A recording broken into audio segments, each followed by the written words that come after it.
Hello and welcome to session 3 of the TAC Webinar 2023 series. I'm Divya Wagner. I lead the technical services team in the Americas. And on behalf of Arista TAC, we want to say thank you to all of you for taking the time to be with us this morning. Our goal at the end of this session is that you learn something new and you find some value from the data and the material that we're going to present today. If you're new to Arista and have never worked with Arista TAC before, or you're considering Arista as a potential vendor in your network and support is a part of that decision, then here's a great chance for you to interact directly with the Arista TAC engineers. All the presenters, the panelists, and everybody that's behind this entire program is part of the Arista TAC team. So you get an opportunity to discuss, to ask some questions and interact with customers, to interact with our TAC engineers, and these could very easily be the same engineers that you're working with at the end of a phone call if you do contact us. All right, we're also going to present two parts to this session, right? On debugging layer 3, we're going to have the CLI portion, and then we're going to also share some tips and tricks on the Cloud Vision section. So please join me in welcoming our presenters, Upasana Dangi and Tomas Glogor. Upasana is going to walk us through the CLI portion of the session, and then Tomas is going to share all of the cool tips and tricks on Cloud Vision. And today's session is actually a follow-up to last month's session where we did the first half of debugging layer 3. Today, we're going to continue on and talk about the second half of debugging layer 3. Just a quick summary to catch you all up if you are joining us for the first time.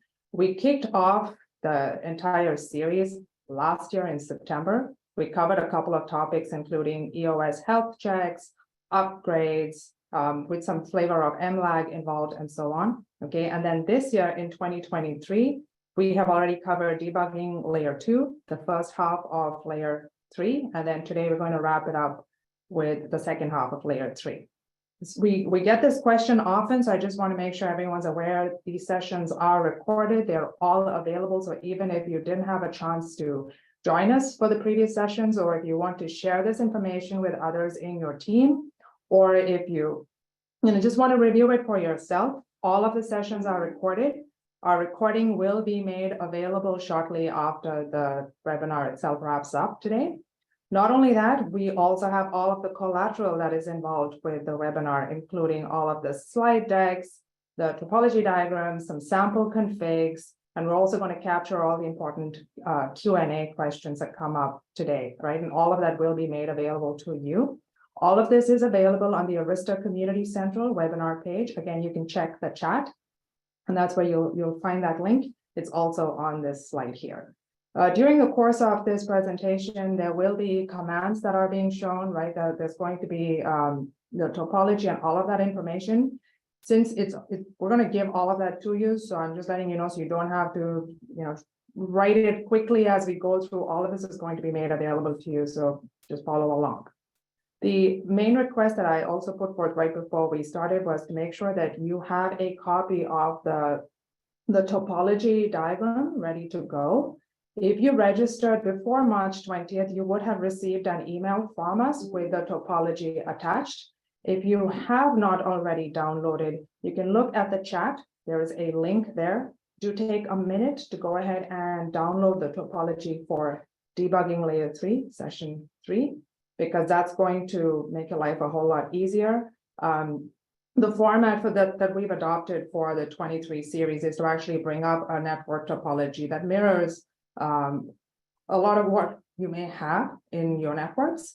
And we want to be able to exhibit how to go through the whole troubleshooting process in as practical a manner as possible. So there's going to be actual switches. We're going to take you through some live troubleshooting sessions. And so having the topology to follow along is going to be essential.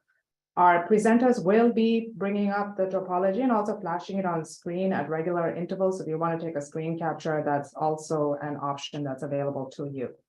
Now, once we finish today's session, we will be moving on to a new topic, which is going to be VXLAN. So our sessions in April, May, and June are going to focus on that topic.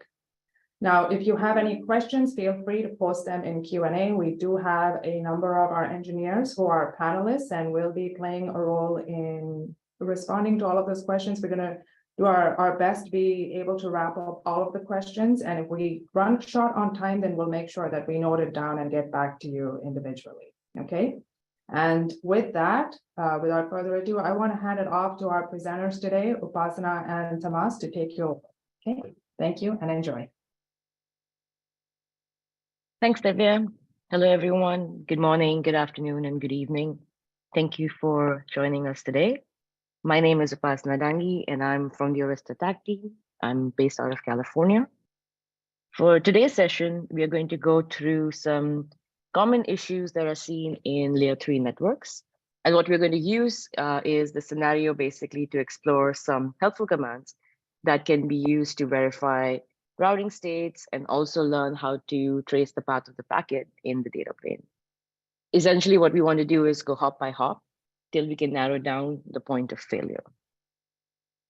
So here is our sample topology. It's a leaf spine topology. We have 2 sites, and on each site, we have some host machines that are connected to their respective leaf devices. The leaf devices are then connected to the local spine switches, and the spine switches are the ones that are handling the routing information between the 2 sites. To connect to these sites, we are going through an L2 transit, but keep in mind, the transit here is just an example. In your network, the transit could be a service provider, it could be a firewall, it could be any other network component, right? We are using BGP as a routing protocol between all of the switches. For routing between the sites, each spine has a 1:1 BGP neighborship with the remote spine, which is going through the transit. So for example, spine 1 is going to go and form an eBGP neighborship with spine 3, and spine 2 has an eBGP neighborship with spine 4. At present, local spines don't pair with each other. The AS numbers that we are using are all present on the devices themselves, just for your reference. And to make it intuitive, I'm keeping all of the host subnets in the 192.168 aggregate, and all of the network interfaces are going to be part of the 10.x subnet range. All of our devices are running 428.3m, and there's a quick snapshot of the platforms that we use today, just in case you want to come back and take a look at it.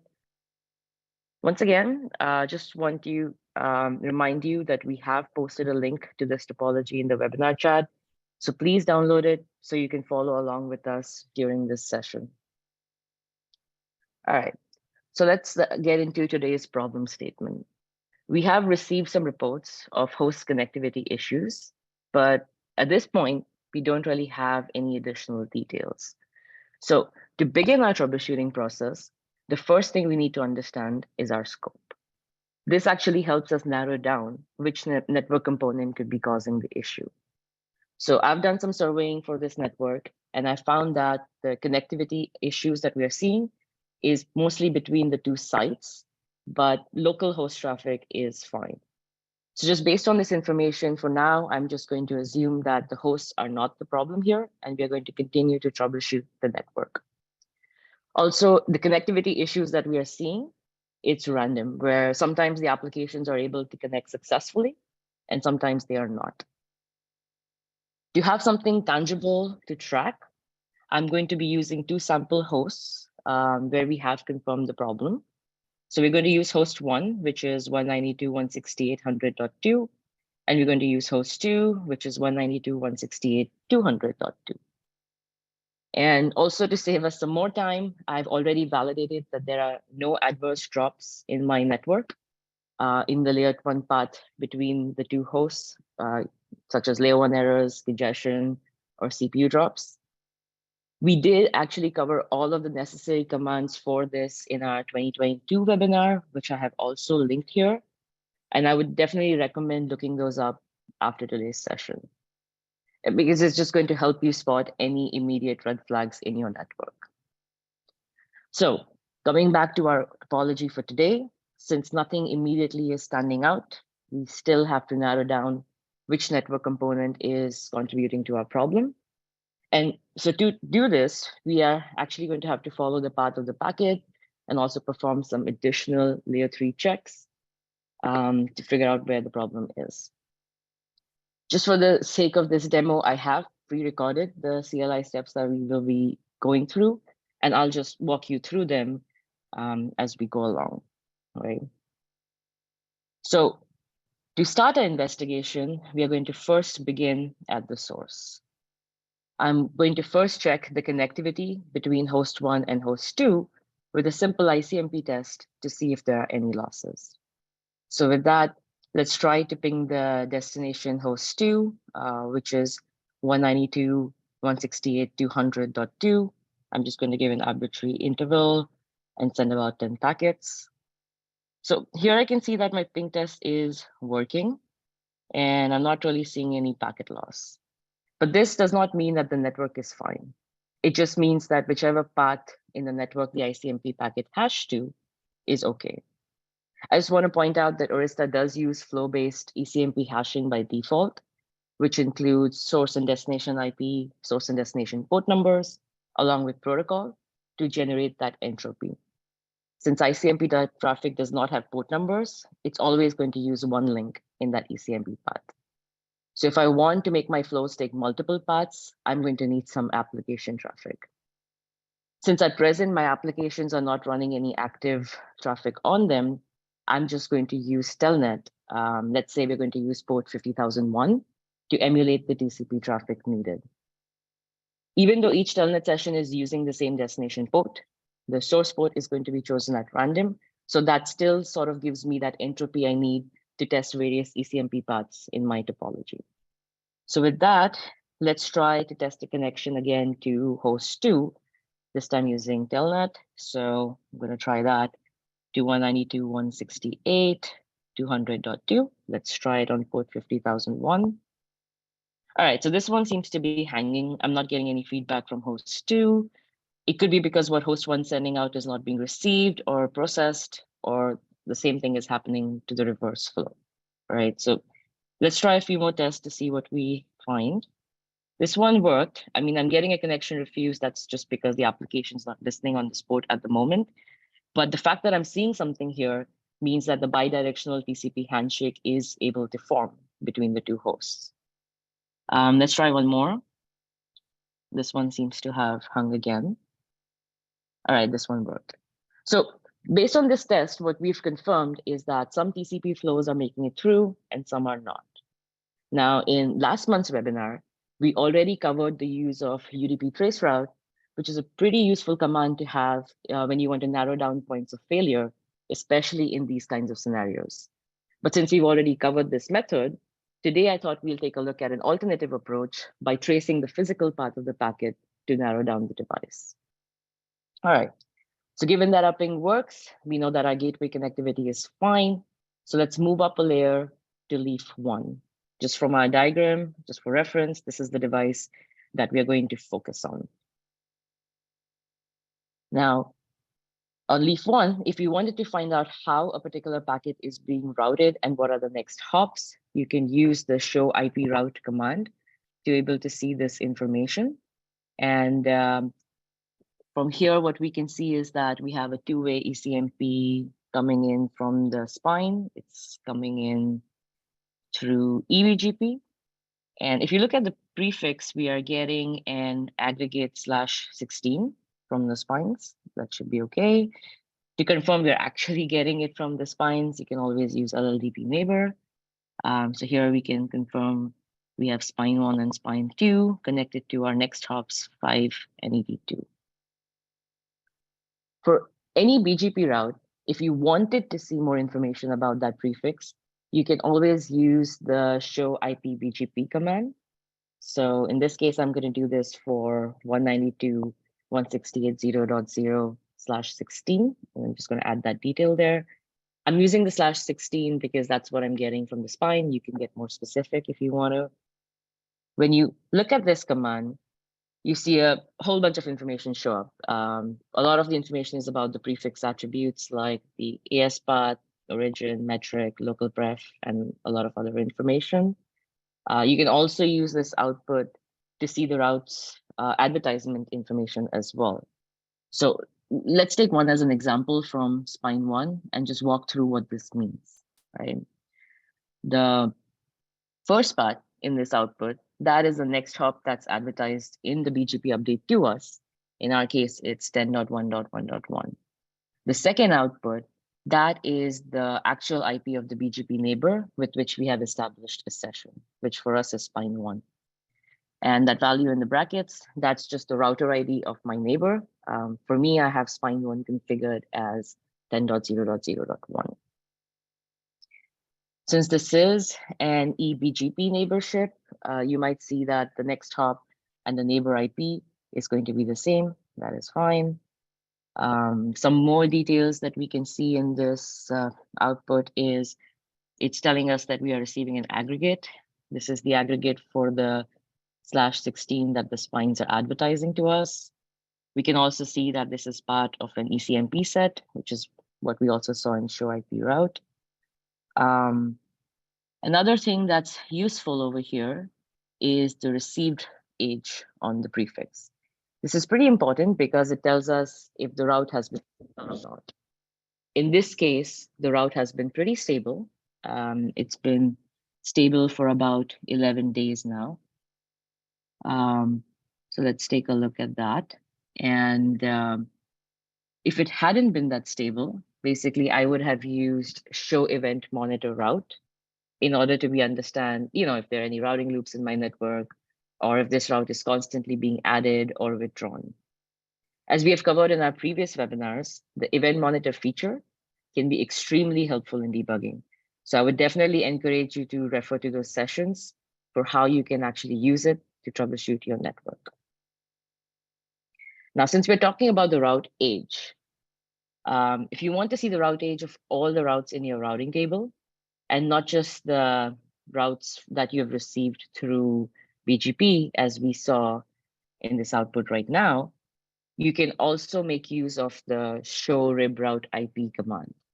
So you can just use show rib route, and I'm going to get a little more specific for my subnet, but you could just leave it as is. And if you look at this output, it's going to show me all the available routes in my routing table that could apply to this prefix, not just the most specific route. And in addition to that, it's also going to show me the route age for every route that I have in my routing table. This is useful because when you're running other routing protocols like OSPF, ISIS, or even just static routes, you might want to see how long they have been stable or present. All right, so we validated that our route is present, we validated it's stable. The next few commands we are going to go through are going to help us ensure that they're programmed in hardware. Now, there are two commands I find pretty useful. One is to check the overall hardware capacity.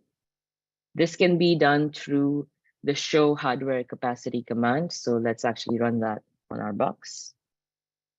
This command will basically show us a raw dump of all the tables and their total resource utilization.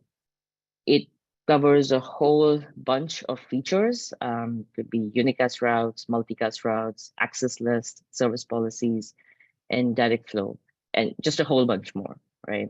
It's a good way to get a snapshot of how much legroom you actually have on your switch for features that are going to need hardware resources. And if any of these resources are overrun, EOS will syslog an error for that. That syslog can be trapped by your network monitoring device, just so that you can take some corrective actions on it. If you are using CloudVision, you really don't have to do anything. This information is streamed by default, and CloudVision will generate an alert for you. Additionally, we also have this ability to set the high watermark. With this, you're going to be able to generate a warning when the watermark value is hit. This can be a good way for you to get notified more proactively instead of when you've already maxed out your resources. Arista does have some default watermarks inbuilt for these tables. So for example, unicast routes, we proactively generate a warning syslog if your routes reach around 90% of capacity. I have linked the TOI for this feature in the slides, so you can go back and grab it later on in case you do want to tweak these values for something better that might work for your network. Since mine is a lab setup, I'm not actually using these resources. It's pretty underutilized.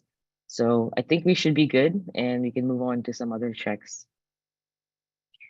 The second output that I find useful gives us an idea of the actual route details programmed on the ASIC itself.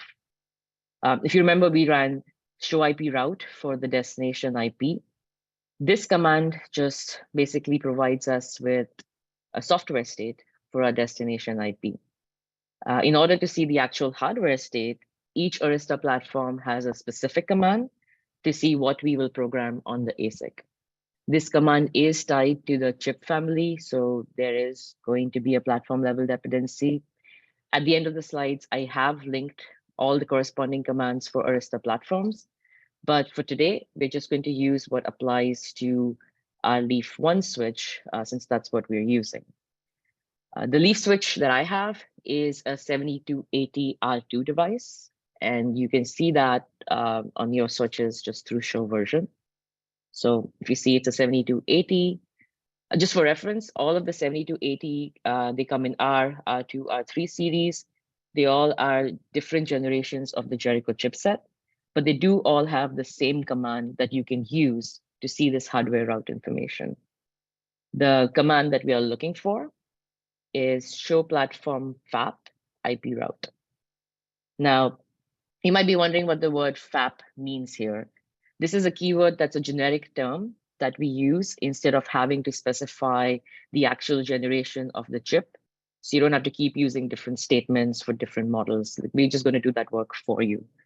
So let's run our more generic show platform FAP command for our destination prefix and see what we get, right? So I'm going to do this for 192.168.0.0/16. Okay, so when I run this command, I can see that the prefix is programmed with some valid forwarding next hops. I can see these are part of an ECMP, and they have been assigned the same ECMP index, which is good because they are forwarding to the same next hop. And we also have MAC addresses assigned as well. These are the MAC addresses that the hardware will use to rewrite the destination MAC when we route into the spine layer. If you want to validate if this is correct, you can always cross-reference this with the ARP table, because that's going to hold the actual value of the next hop based on the IP. So in my case, this does seem to be correct. So I think we should be good here as well. So now we have validated both the control plane and hardware states, and everything does seem to be looking good. So let's just follow the packet in the data plane. Now, to follow the path of the packet, Arista has multiple ways you can do this. In previous webinars, we used advanced mirroring to CPU that allowed you to mirror a copy of the data plane flow to see what the switch had received, what the switch forwarded. We also use counters bins in webinar 1 this year to track packets of specific sizes. So for our session today, we are going to use another common tool, which is access list counters, to check for traffic forwarding. Access lists are underrated but very useful, especially when you're looking at intermittent loss in the same flow, because you can use the counters from an ingress access list and an egress access list and apply it to a flow to see if those statistics add up, to see if there is any loss incurring from the switch. For today, we are going to use access lists to determine if leaf 1 is actually forwarding traffic to the spines. So I have already pre-configured 2 access lists on my leaf 1 switch. So let's take a look at it. We have TAC test spine 1 and then TAC test spine 2. They're the same access lists. They're permit only. That's because I'm just using them to count traffic, just to see if it's been forwarded. So let's take a look at the configuration of the access list itself. Right? I have counters per entry. This is needed to enable that counting on all of the rules that we're going to use. My rule number 10 is a more specific rule that I want to count for the flow that I'm testing, which is why it always is good to have a flow. You also see that I have a permit IP-NE explicitly configured to allow everything else. This is a super important step because access lists do have an implicit deny at the end, right? So just make sure you have that in there. Now, I have applied both of these access lists in the outbound direction because I'm trying to see what leaf 1 has sent out to the spine. So as you can see here on Ethernet 2 and on Ethernet 5, I have both my access lists in the outbound direction. To actually see the counters on this access list, you can run show IP access list and then just give the access list name. So for spine 1, and then we can do this for spine 2. Now, if you're like me and you don't want to run these outputs one after the other, you can also make use of the run feature that allows us to add multiple CLI commands in a single CLI command. The syntax for that would be just use the keyword run.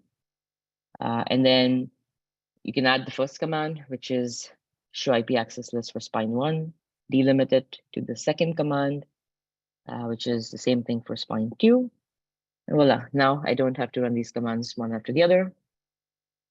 If I look more closely at this output, I can also see that my access lists already have some existing statistics on them. If this is a large number and you want to clear your baseline, you can clear the access list counters by using clear IP access list counters.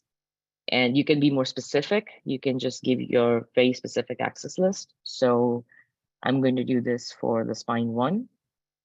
And I'm also going to do this for the spine 2 access list.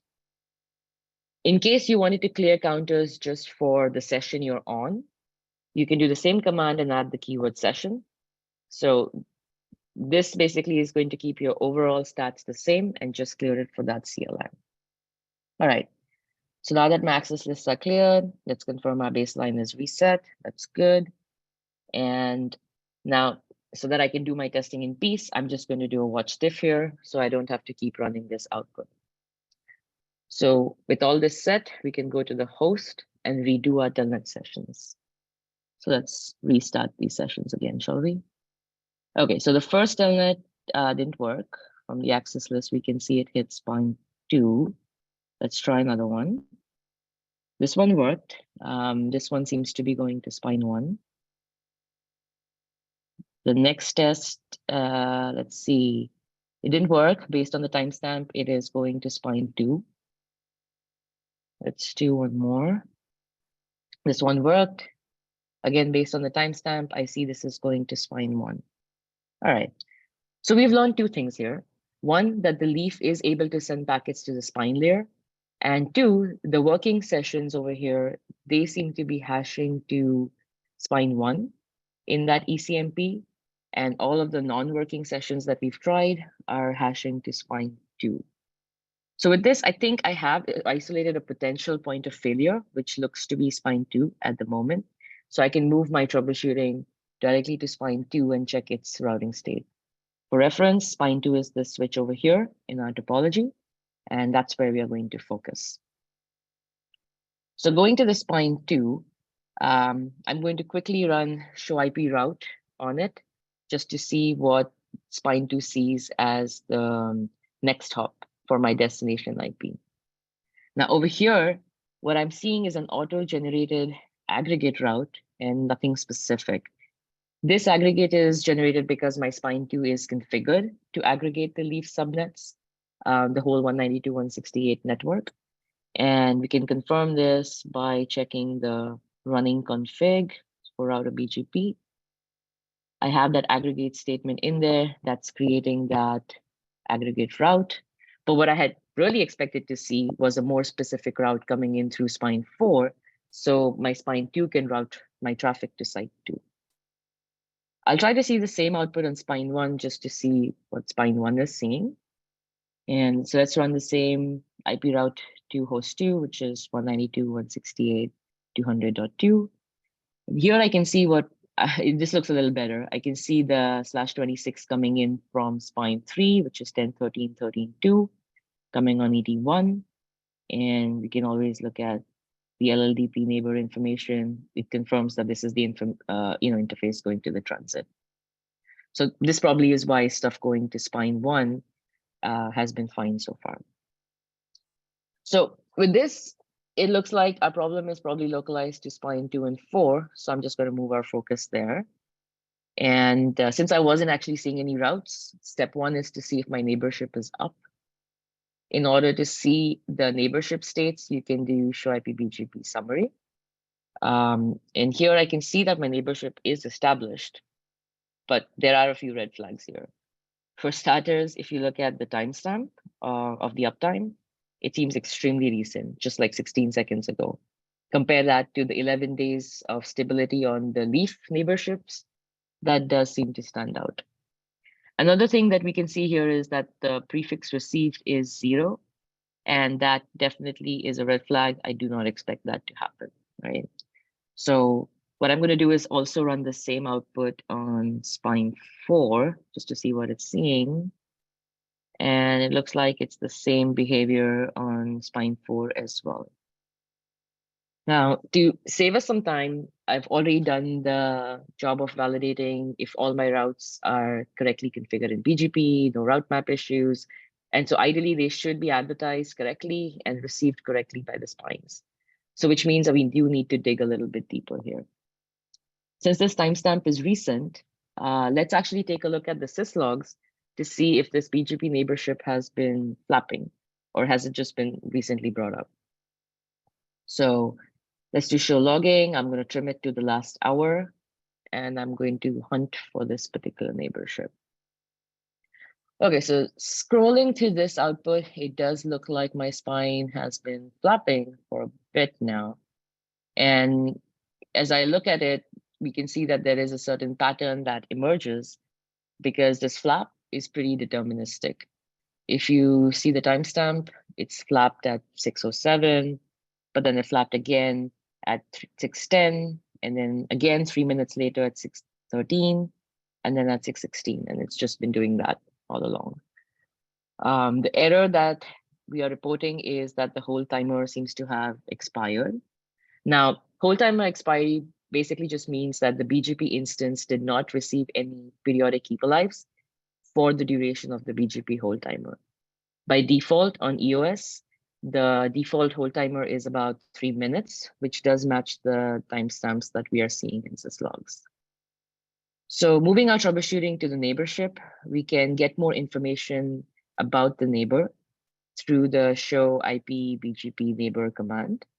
And you can get more specific. So I'm just going to put my current spine 4 here. So for this particular IP, we can see a whole bunch of states and info over here. A few highlights. It shows us the keep alive that's being used. So that's 60 seconds. Hold time is 3 times that. So that's 180 seconds. We can see that this neighborship is still pretty current. And as from the syslogs, it's because of hold timer. That was the last cause. Since we didn't get any prefix, I'll also want to check if there were any prefixes dropped due to BGP policy violations. Everything seems to be 0, but a few policy violations are AS path detection, first enforced AS, malformed packets, and so on, right? So let's keep digging. All right, so we see something important here. We see that the total number of TCP retransmits are present, and this is non-zero. It usually indicates that there is some missing packet in the TCP stream. In order to understand what's actually missing, we are going to have to physically see the packets that are being sent and received by spine 2 and spine 4. Since these are control packets, we can easily capture them by running a TCP dump on the interface where the BGP session is established. So on spine 2, that is Ethernet 1/1. Let's just go back to the diagram just to see where that is. That's the one connecting to transit. Since my BGP is flapping every 3 minutes, I am going to actually favor using something called as a background TCP dump session instead of running a live one. This is extremely useful if the problem that you're debugging is infrequent or it's unpredictable. This way you can just run a rolling TCP dump session in the background and save the captures to a file and terminate it even after the event is seen, right? We can also set a maximum file size for the captures so the older files can get log rotated so we can protect our file system space, even if you have to run this capture for hours or days. So it sort of helps us make this safe to run in production. To actually configure the session, we are going to have to go into the configure mode. So let's just jump into config, if I can type it. So config, and the syntax for that is TCP dump session. And then you can give some arbitrary name to the session. So I'm going to give BGP spine. The next thing is to actually select the interface you want to run the TCP dump on. For us, it's Ethernet 1/1. Then you can specify the file count, which I like to use. What this basically does is it creates mini PCAP files based on the number you have set. And the oldest PCAP file is going to start getting log rotated when you hit the max file size. So for me, I'm using 10. So I'm going to create PCAP 0 through to PCAP 9. And I'm going to set the max file size on it, which basically says, if you hit this limit, start log rotating. For us, I'm going to set it to about 50 million bytes. That comes up to 50 MB. And I'm going to specify a location for this to actually get stored in. So just going to save it in Flash, name it something like spine2.pcap. And because I know I'm troubleshooting BGP, I'm just going to filter out all the noise and just capture packets that are destined to BGP. So it's going to be port 179 on this box. All right. So when we hit enter, we can see that the BGP session already exists. That's because I have already gone ahead and configured this for us. You can see that through show TCP dump. In this, you can actually see the session name, you can see the target interface, the space you're saving it into, and any filters if you've applied on it, right? I've also done this on Spine 4, so we can actually compare one specific stream between the two of these boxes. So same thing over here. And to save us some time, I have already pulled the PCAP from both of these switches so that we can all compare the data together on this session. So with that, let's just go to the PCAP itself. And I'm just taking a snapshot here. Let's focus on one TCP stream. Let's take a look at it on Spine 2's PCAP. If you look at this, we can see that the TCP handshake for this BGP session seems to be fine because we can see the SYN and the SYNAC and the ACK sort of go through. And so this makes me think that maybe the layer 1 path is okay. And if you go further down, we can see the BGP open message is also being exchanged from both the neighbors. BGP open is the message that we use to negotiate and validate the BGP neighborship. This is what will get us into the established state, which we are in our switches. But if you look at the little blob on the red on both the PCAPs, right? Somewhere our BGP updates seem to be hitting a snag. We are seeing a lot of retransmits for the BGP updates. Updates are the ones that carry the actual prefix information. We can see that all of the updates that Spine 2 generated that were destined to Spine 4, if you see in the bottom PCAP, they're not actually seen here. And conversely, whatever Spine 4 has been generating that's destined to Spine 2, if you go back up, it's not seen here. So this makes me suspect that perhaps the transit is dropping the packets. And this might be forcing us to withhold the keep alives, which is ultimately taking down the BGP session. Also, if you look at a common motif over here, the packets that seem to be getting dropped are larger on the MTU size. So there is a possibility there is an MTU component to this, because all of the smaller packets in our BGP session, they seem to have made it through. So before we actually take a look at that whole transit network, first, let's actually take a look at what is the MTU that we have configured on Spine 2 and on Spine 4. So let's see, we can use show IP interface brief. And I can see that my transit facing interfaces are MTU 9000 and my host subnets are basically on 1500 MTU, which is expected and fine. Let's see and compare this with Spine 4. So if you do show IP interface brief, we can see again the Spine transit is 9000 but the host facing MTU is 1500. That's also okay. But so it looks like both my spine facing MTUs are matching. But we should always remember that even though we match our local interfaces to the correct MTU, if there's any other component in between, we need to ensure that the end-to-end MTU also allows this configured size. Now, based on the PCAPs, I do suspect MTU is the cause here, but I don't actually have proof yet. So I'm going to try to prove this without actually having access to the transit. The easiest way to do this is through a quick ping test. So I'm just going to run ping with the default MTU size initially, which is just the default ping size between spine 2 and spine 4 on the IPs that they're appearing on. So I'm just going to add ping for 1024.24.2. Mine is a layer 2 transit, so it doesn't matter. But if you had an L3 provider or an L3 next hop, it's also a good idea to set the don't fragment bit to test the path MTU, just because in this case, BGP actually goes out with the don't fragment bit set. So just for this session today, I'm also going to set it, but for L2 transit, it wouldn't have mattered. So let me ping this particular IP. It all seems to be working. So far, so good. Now let's try with the BGP packet size that was failing. So we look to our PCAP for an example. We saw 1562 was failing. So let's try something closer to that. So let's see, we tried 1560. This one is failing. Let's go a little lower. Let's go to 1500 because this does make me think that my transit is actually dropping packets with MTU. Let's go to 1500. All right, so this does seem to work. Let's go a little above. This failed again. All right, so it does look like my transit might be configured for an MTU of 1500, and that's causing it to drop my BGP updates that have exceeded this limit. Now, to solve this problem, I can either configure my spine MTUs to match that of the transit, which is 1500, or if I cannot change that value, I need to check with my transit vendor and fix the MTU on their side.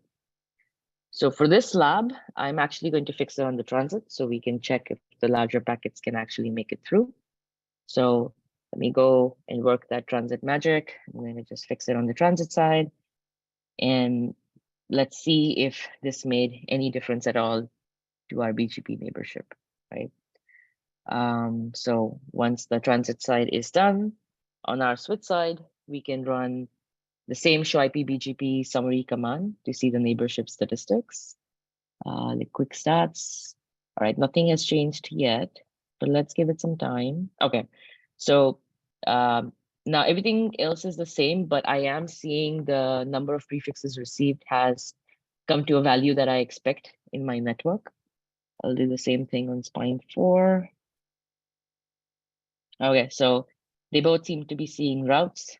Let's see what the route to the destination IP looks like now. So let's do to 200.2. And okay, so now I see the actual route that I expected from spine 4. That's 1024.24.2. And with this, I think, even on the host side, we have confirmed that, the telnet sessions are working, irrespective of where they're being hashed to, as I'm testing. So let's just do a quick test as well. So you see all of these, the handshake has completed. It's not really caring about which link it has hashed to. So in this case, that was our problem. So let's just, quickly recap what we did here. So on the host side, we saw some telnet sessions that were forming and some that were failing. On the leaf side, we use access list counters to determine that the telnet worked when we were hashing to spine 1, but all of the non-working sessions were basically hashing to spine 2. When we went on to spine 2, we confirmed that while the BGP session with spine 4 was up, it was flapping every 3 minutes and no prefixes were being learned. So we used TCP dump captures to actually look at the BGP packets. And we confirmed that BGP packets were being retransmitted, and the ones that were being retransmitted were greater than an MTU size of 1500. This was causing our spines to withhold sending the keep alives and that was ultimately tearing down the BGP session due to hold timer expiry. When we fixed the MTU on the transit, the BGP neighbors were able to come up. Well, they were already up, but they were able to stay stable. They were able to learn all the prefixes, and that's what fixed our connectivity issue.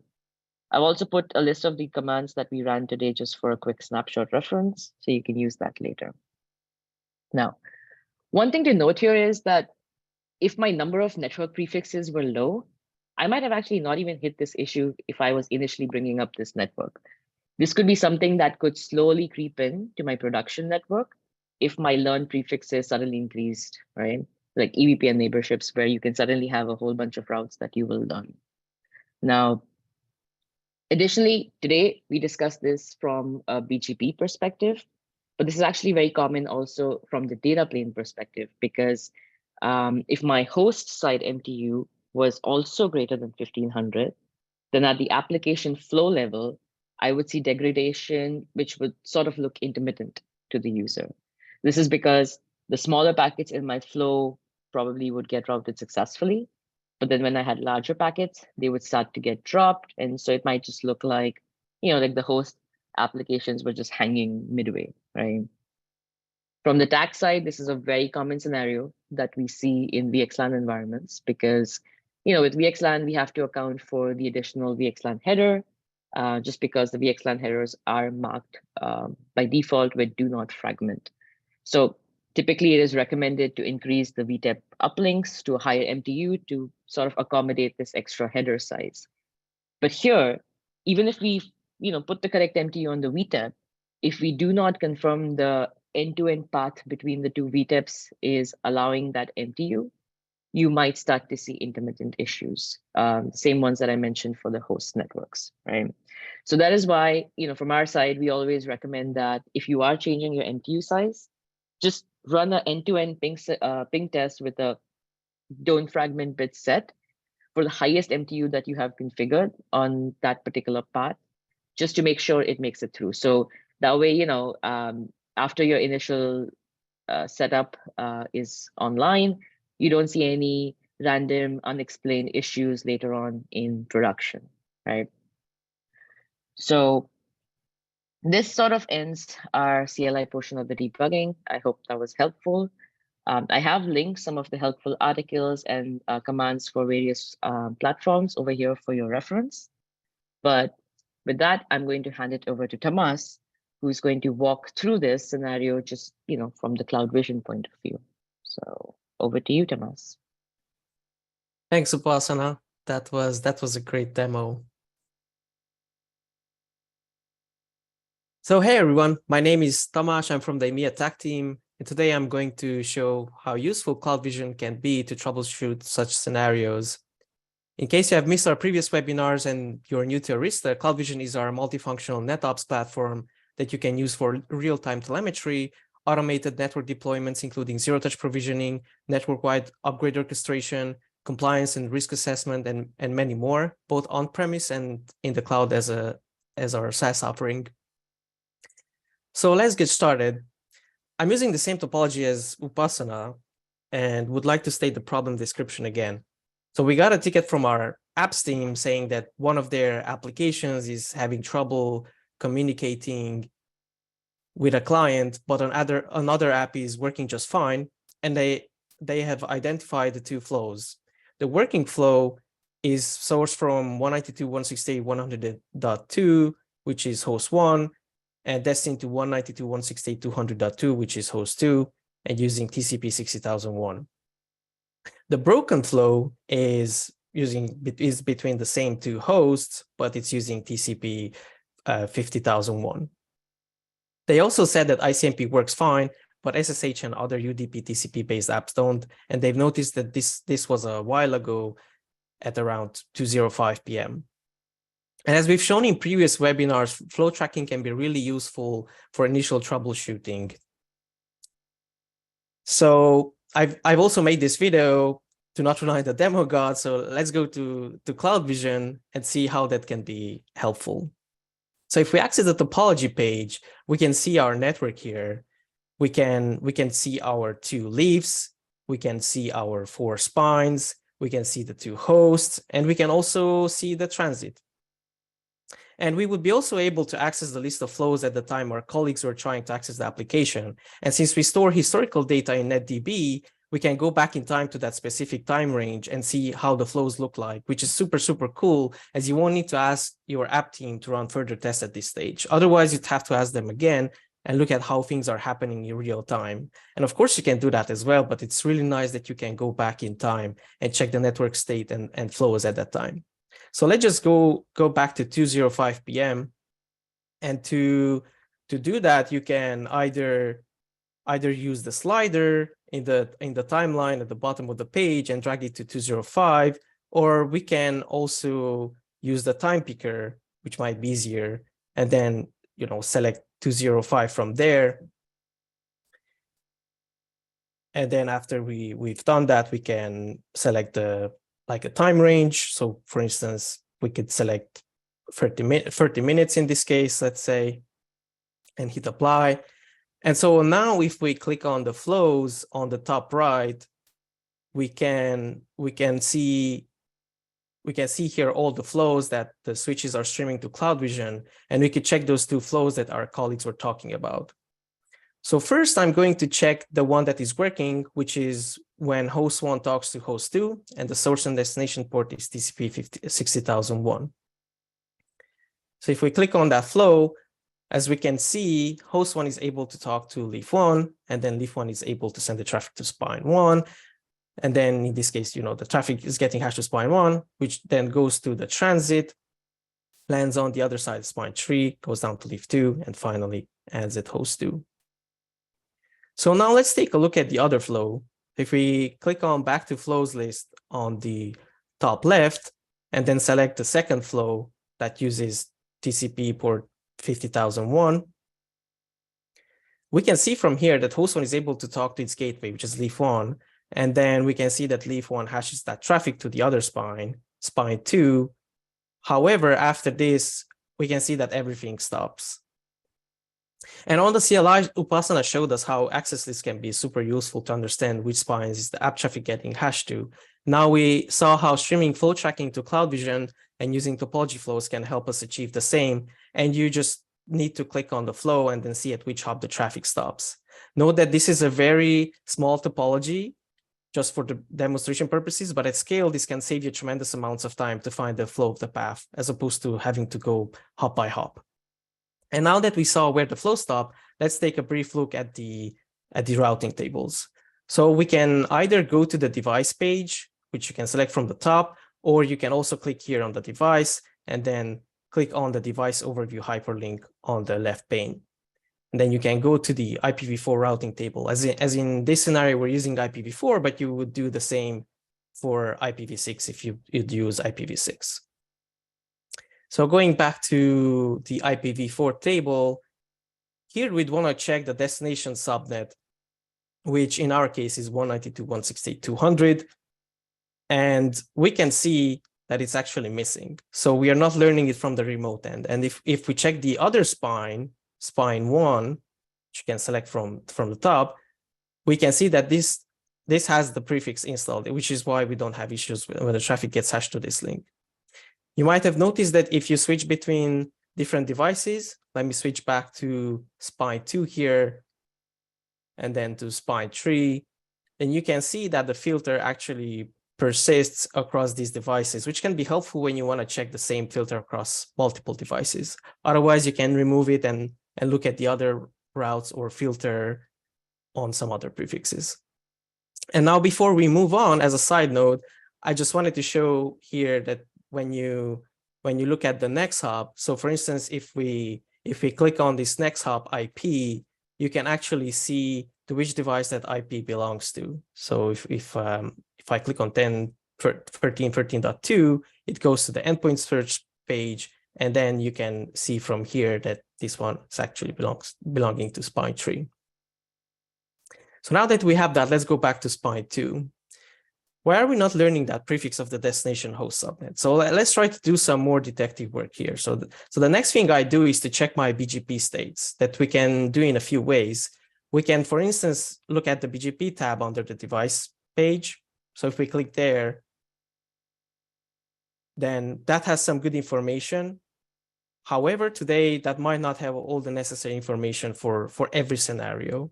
So in that case, thankfully, we have dashboards where we can build custom views with arbitrary states, either using natively available metrics, or we can also use advanced query language or custom query language that can read data from NetDB. And in this case, I've used a combination of both. So if we go to the dashboards page, and actually before checking any of the dashboards, I wanted to give a shout out to our Help Center feature. So here you might have noticed that we have this Help Center button on the top right, which has been around since 2022.1.0. If you haven't upgraded yet, you're definitely missing out. And through this feature, we are aiming to promote self-help and aid users in learning and getting started with Cloud Vision features faster via detailed steps, images, and sometimes even animations. And for instance, in here, you can learn how to view dashboards. If you click on the view dashboard hyperlink, it will go to another article, and you can see how to view the dashboards. You can see how to configure dashboards, how to import them, export them, and much more.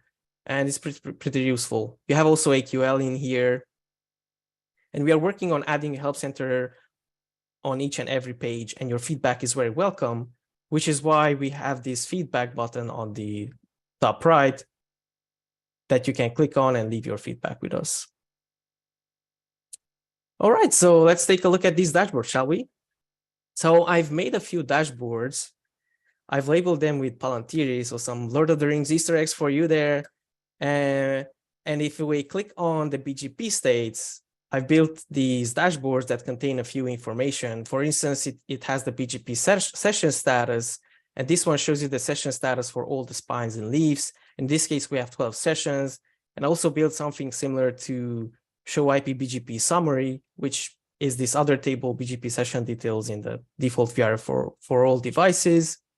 And so you can see that this is not just for one device. You can see that this is for spine 1, leaf 1, and spine 2. So it's for all devices that actually match this pod name tag. And in dashboard, we also have tags and can be useful to filter specific devices. So in our case, I have two pods, pod WB, which contains leaf 1, spine 1, and spine 2, and then pod WB2, which contains leaf 2, spine 3, and spine 4. So let's take a look at the BGP session details here. If we go back to pod WB, we can see that all our sessions are established, which is cool. That's what we want. That's what you want. But then if we start looking into the last three, especially at the last three columns, which are very useful because we can, for instance, see the uptime, and we can see how many prefixes we have received and accepted. Here we can see that on spine 2, we have received 0 prefixes and accepted 0 prefixes as highlighted in red, which is another cool thing in custom dashboards, is you can set up color mappings based on single values or integer ranges or strings. And we can also see the uptime, which is very small, which is just a few seconds compared to the other sessions, which have been up for a few hundred hours. Yeah, so it's 11.9 seconds. So here we could also use the timeline and actually see how long the sessions last. So if we bring up the timeline on the bottom, which can be hidden sometimes, but you have that arrow on the bottom, and if we try and go, for instance, a bit more to 1408, we can see that the uptime is now 2 minutes 53 seconds. So maybe move it just a bit more, and we can now see that it's 55 seconds. So we are sure that it has reset again. And we know that the issue is still present, so we're going to check the other dashboards to get some more information. So let me scroll down a bit here. I've created this other dashboard, which is called BGP flaps, where I've written a small note that ideally you should have none, but if you do, you should light the warning beacons of Gondor because something is on fire. And then you can check here this table that shows you the flaps for the last 4 hours, but this is customizable. You can actually choose how many hours you want in your query. There we can see the spine 2 that has this amount of flaps, which is in this case 80 in that time period. So now to get a bit more details, we can check the next the table next to this, as the note says above, check for more details in the BGP session historical state tracker and arrows pointing to the right as well, where we can select each device separately and see how many times the state has changed on each session. So as we can see, spine 2 and spine 4 as well has had a lot of state changes. So if we go check spine 2 and make sure to select the time column in sorting in a descending order, if we scroll down, we can see that the states have been changing what it seems to be every 3 minutes or so. So between spine 2 and spine 4, which could give you an idea that the whole timer is expiring. And then if we go further down, I've added here a dashboard for BGP syslogs that is using regex to match on BGP, so BGP only syslogs. And we can actually see here that the whole timer is expiring. And if we look at the timestamps again, so we have the whole timer expired event there, that's at 10:25. Then if we scroll down a bit, we have the same at 10:28. And then if we scroll more, we have at 10:31. So yes, the whole timer is expiring indeed. And the whole timer is by default 180 seconds or 3 minutes. And obviously we can also check the events. So if we go to the events page, or there can be also added to dashboards, but you can also go to events and filter on the device. So in this case, we are filtering on spine 2. And then from this, we can see all the events that happened for spine 2. So we can also see here that the BGP states have been changing every 3 minutes or so. And there here on this page, we also have a help center, and it shows you how you can configure event generation, event notifications, custom syslog events. And these are very, very useful, especially the event notifications, as you can set up alerting to your favorite third-party platforms such as Microsoft Teams, Google Chat, Slack, email, Opsgenie, PagerDuty, and even syslog and SNMP lately. So you can get alerted if something happens, so you don't need to stare at your screen all day long. And another cool thing I wanted to mention is we could have taken a look at some other metrics as well. So if we go to the dashboards page and search on that tag again, we could have taken a look at the interface metrics, for instance, because in most cases, BGP would flap due to a layer 1 issue. So you'd also want to check your interface statistics. So if I click on this other dashboard called interface monitoring, we'll see here that we have some stats for discards in and out, FCS error rates, operational status, TX faults, RX loss events, and so on. This is a non-exhaustive list. You can add much more here. And we can see that everything looks okay, basically. And there's another very cool feature that's worth mentioning. So if we go back to dashboards, then you can, if you select multiple dashboards, there's this action button that appears on the top right, and we can actually create a timed loop, which is called the rolling dashboard as well. And once you do that, it asks you for the dashboard display duration. So let's set this now to 15 seconds just for the demonstration purposes. Then we can put this on a huge screen, especially if you are in the NOC center. This can be very, very useful, as you might be able to spot things that are changing and turning red. So in this case, it would go through the BGP states. It then would go to the next dashboard, which is the interface monitoring. And then it would go to the third useful dashboard, which I've built for TCAM capacity, which is what Upasana was showing on the CLI as well. And then on this one, you can see if something is red or not.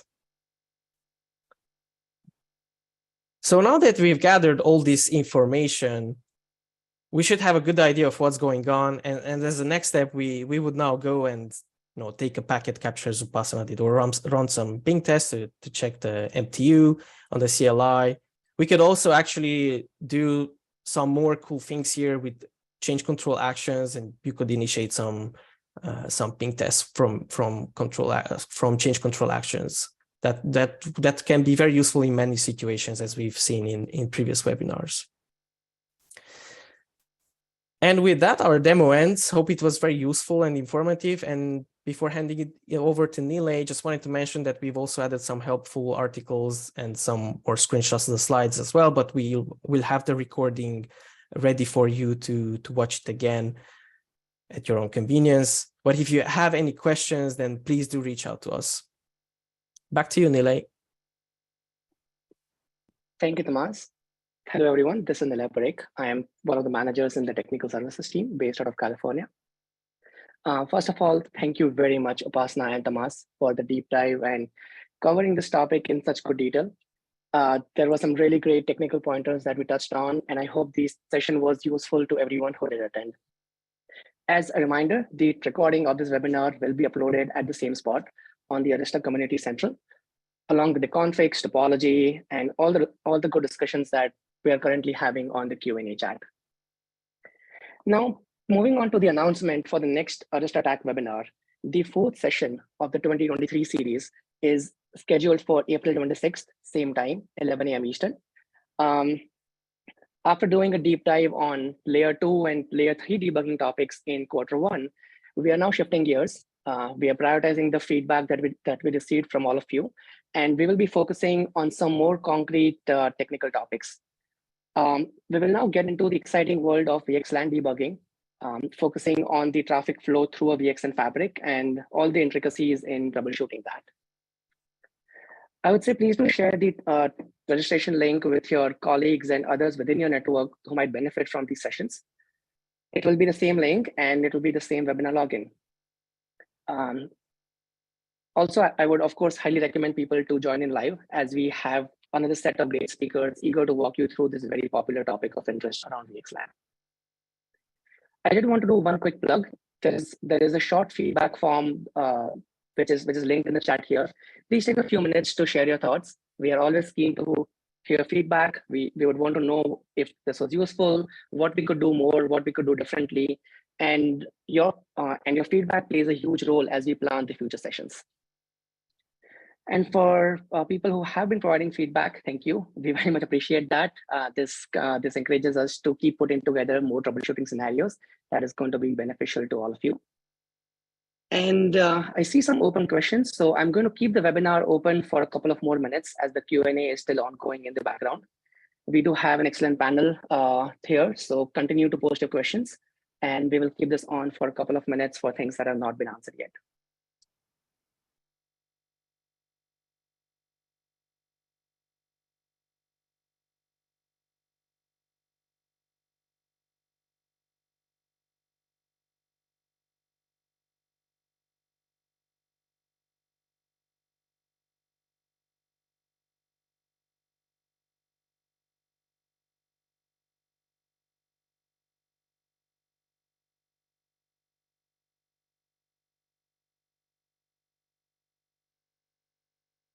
I see a question in the CloudVision output for BGP session. Can you get a human readable time format output rather than seeing timings with 20+ digits? Yes, we can do that. Actually, initially the time was in Unix timestamp, so that was not human readable. This one was showing you the how many hours, minutes, and seconds was it up for. But yeah, we can reduce it to not show you as many digits. I think we will share I can also share the dashboard after the call, but we are working on building an AQL website, which will have lots of these cool examples over there that you can then download and import into your on-prem or CVAS instance. So Awesome. Stay tuned. Thank you, Tomas, for taking that.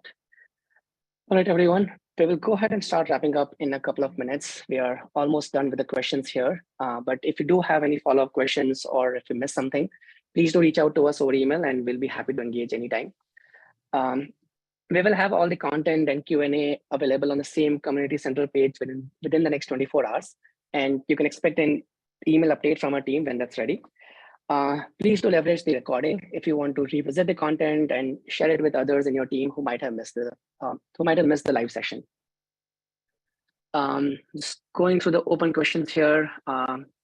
Thank you very much for all the great feedback, and I'm really happy to hear how useful this has been for everyone here. So thank you for the great feedback and participation. So as a final note to wrap up, thank you for attending and for your participation. Hopefully everyone here did find it useful, and all of you enjoyed listening in as much as we enjoyed putting this together. I'll be closing the webinar now. Thanks again for your time, and see you all on April 26th. Thanks.